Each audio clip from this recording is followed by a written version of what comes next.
প্রয়োজনে দেশের স্বার্থে এই জিয়াউর রহমানকে এই বাংলাদেশের মানুষ ক্ষমতায় এনেছিল।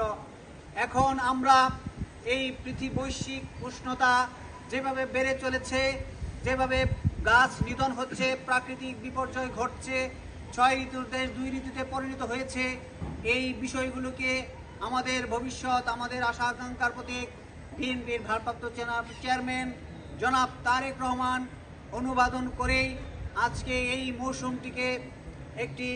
মৌসুমটিকে বৃক্ষরোপণের উপযোগী মৌসুম হিসেবে বিবেচনা করে তিনি আমাদেরকে নির্দেশনা দিয়েছেন।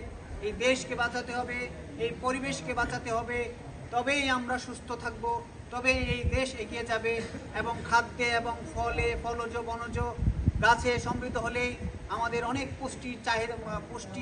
আমাদের শরীরের অনেক পুষ্টির চাহিদা পূরণ হবে।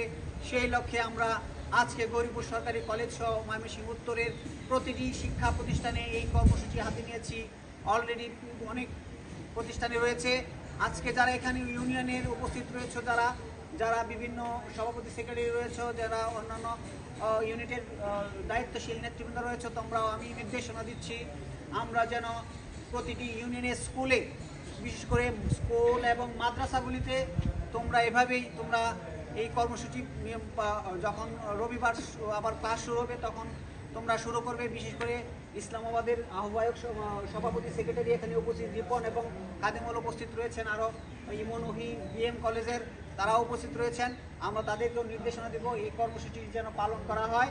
এবং আমরা এখন সুখ শান্তি এবং শৃঙ্খলা ইতিমধ্যে আমরা বিতরণ করেছি সাধারণ ছাত্রছাত্রীদের মাঝে, আমরা অলরেডি বিক্ষোভ বিতরণ করেছি।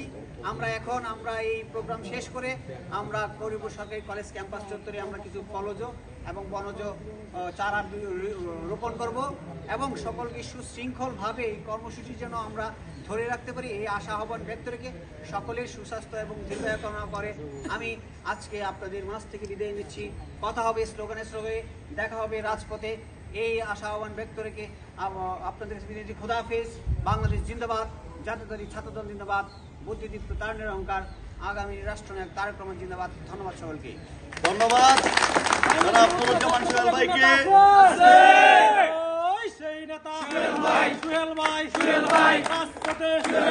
আন্দোলনে